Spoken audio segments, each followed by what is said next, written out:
శ్రీ నర్సిరెడ్డి గారు ఉపన్యాసకులు మాట్లాడవలసిందిగా కోరుతున్నాం.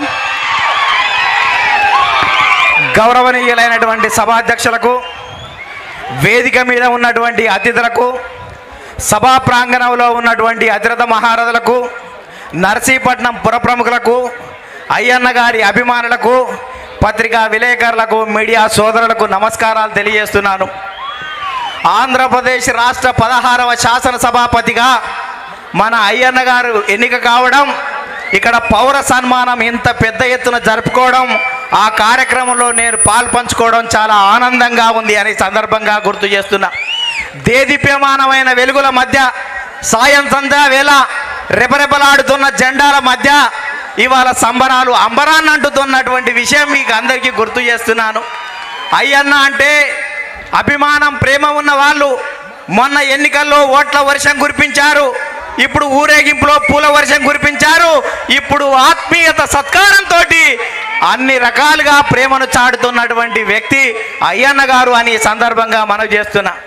అందుకనే ఓ సైకోకు చెప్పిన, సబ్ స్టేషన్ అయినా ముట్టుకోరా, అయ్యన్నను ముట్టుకోకు, అయ్యన్నతో పెట్టుకోకు అని చెప్తే ఇవాళ అసెంబ్లీకి పోవడానికి కూడా భయపడేటువంటి పరిస్థితి ఉంది అని సందర్భంగా మనవి చేస్తున్నా. సోదరులారా, మనం ఆలోచించాలి. ఇవాళ ఓడిపోతే కొందరు పారిపోతారు, కొందరు లొంగిపోతారు, కొందరు వంగిపోతారు. ఓడిపోతే పారిపోయే రకం కాదు, ఓడిపోతే పారిపోయేది రకం కాదురా, నాది ప్రజాబంధం అని ఇదే గడ్డ మీద నిలబడి మీకోసం నిలబడ్డ వ్యక్తి అయ్యన్న పాత్రుడని సందర్భంగా మనం చేస్తున్నా. అందుకనే రాళ్లతో కొడితే రాళ్లతో సౌదాన్ని నిర్మాణం చేసుకున్న వ్యక్తి అయ్యన్న పాత్రుడు అని సందర్భంగా మనవి చేస్తున్నా. అందుకనే పదవి అంటే హోదా కాదు, బాధ్యత అని చెప్పినటువంటి ఏకైక వ్యక్తి అయ్యన్న పాత్రుడు గారు అని చెప్తున్నాను. 1957 సెప్టెంబర్ 4న అయ్యన్న పాత్రుడు గారు ఇక్కడ జన్మించి 7 సార్లు ఎమ్మెల్యేగా, ఒకసారి ఎంపీగా, 16 సంవత్సరాలు మంత్రిగా పనిచేసి తెలుగుదేశం పార్టీల కార్యకర్త నుంచి పొలిటి బ్యూరో స్థాయి వరకు వివిధ రకాలుగా పనిచేసినటువంటి వ్యక్తి అయ్యన్న పాత్రుడు గారని సందర్భంగా గుర్తు చేస్తున్నటువంటి అలాంటి వ్యక్తి గురించి 60 సంవత్సరాల రాజకీయ కుటుంబ నేపథ్యం, అయ్యన్న పాత్రుడికి మనతో 42 సంవత్సరాల బంధం, నూనూగు మీసాల వయసులో ఇవాళ పేదల కష్టాలని కన్నీళ్ళని కల్లారా చూసి 3 వారిన జీవితాలకు చితికిన బ్రతుకులకు చెల్లించి ప్రజాసేవకై పరితపించి జనం కోసం, జాతి కోసం, పేదల కోసం, బీదల కోసం, బడుగు జనం కోసం, పల్లె ప్రజల కోసం, అణగారిన జనాల అభివృద్ధి కోసం అన్నగారి పిలుపు మేరకు రాష్ట్ర రాజకీయ రంగప్రవేశం చేసి మన చీకటి బ్రతుకుల్లో పున్నం వెన్నెలయ్యాడు అయ్యన్న పాత్రుడు గారు అని సందర్భంగా మనవి చేస్తున్నాను. అందుకనే అయ్యన్న పాత్రుడు గారు అతను ఏ కార్యక్రమం తలపెట్టినా గాఢంగా నమ్మిన సిద్ధాంతాన్ని ఆచరించి చూపిన దీశాలి.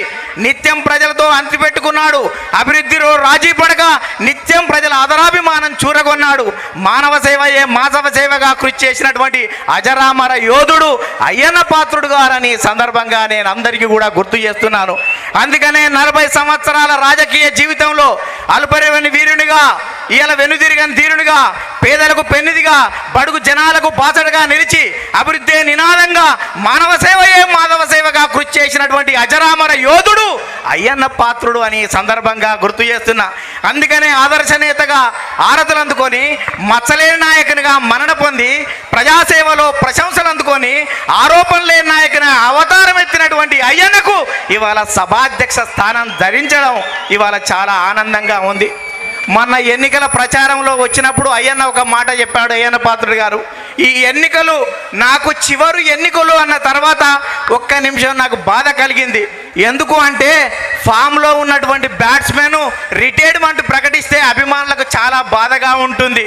కానీ రిటైర్మెంట్ తప్పదని తెలిసిన తర్వాత ఈ ఎన్నికల్లో సభాపతి అయి లాస్ట్ మ్యాచ్ కూడా డబల్ సెంచరీ కొట్టి రిటైర్మెంట్లో తన సత్తాను చాటినటువంటి ఎట్లుంటుందో అట్లుంటుందని చెప్తున్నాను. అందుకనే 40 సంవత్సరాలుగా అయ్యన్న పాత్రుడు గారు యువతకు ఆదర్శం. ప్రతిరోజు, ప్రతి గంట, ప్రతి నిమిషం, ప్రతి క్షణం ప్రజల మధ్య ఉంటూ అన్నా అనగా నేను ఉన్నానన్నటువంటి ఆత్మీయుడు, ఆపద్బాంధవుడు అయ్యన్న అని సందర్భంగా మనం చెప్తున్నా. అందుకనే ఈ ప్రపంచంలో ఒక తండ్రి, ఒక అన్న ఒకే ప్లేస్లో ఉండడు. అయ్యన్న పేరులో అయ్యా అంటే తండ్రి, అన్న అంటే అన్న. ఒక తండ్రి, ఒక అన్న సంక్షేమంలో సారథ్యంలో వారి సమక్షంలో ఎంత హాయిగా ఉంటామో మనము కూడా అదే రకంగా ఉన్నాము అని సందర్భంగా గుర్తు చేస్తున్నా. మనం ఒకసారి ఆలోచించాలి. ఈ నియోజకవర్గం అయ్యన్న పాత్రుడు గారు వచ్చిన తర్వాతనే రోడ్లు, రవాణా, త్రాగునీరు, సాగునీరు, ట్రాన్స్ఫార్మర్లు, సబ్ స్టేషన్లు, పాఠశాలలు, ప్రహరీ గోడలు, షాదిఖానాలు, దవాఖానాలు ఏర్పాటు చేసిన చరిత్ర అయ్యన్నది అని సందర్భంగా చెప్తున్నా. ఏ చౌరస్తాలో నిల్చొని ఇది ఎవరు కట్టినరంటే అయ్యన్న అని చెప్పేటువంటి పరిస్థితి చాలా స్పష్టంగా ఉంది. అటువంటి అయ్యన్నని ఒక ఆత్మీయునిగా తెలంగాణ ప్రాంతం నుంచి వచ్చిన అన్నని అనేక సంవత్సరాలుగా నేను అనుకరిస్తున్నటువంటి, అతన్ని చూస్తూ పెరిగిన అనేక మందికి కూడా స్ఫూర్తి అని సందర్భంగా మనవి చేస్తూ, నీలాంటి వాళ్ళు రాజకీయాల్లో మహోన్నతమైన పదవులు ఈ సమాజంలో ప్రతి ఒక్కరిని కదలిచ్చిన ఈ సన్మానం అయ్యన్న పాత్రుడి గారికి జరుగుతున్నట్టు లేదు, మనకు మనమే అందరికీ కూడా సన్మానం జరుగుతుందన్నటువంటి ఆలోచన ఈ సభలో ఉంది అని సందర్భంగా మనవి చేస్తూ, పూజ్యులు, గౌరవనీయులు, విజ్ఞులు, విజ్ఞానవేత్తలు, దేశభక్తులు, పురప్రముఖులు, గ్రామ పెద్దలు, యువకులు, మర్యాదస్తులు, శాంతిమూర్తులు, సకల కళాకోవిదులందరి దీవెన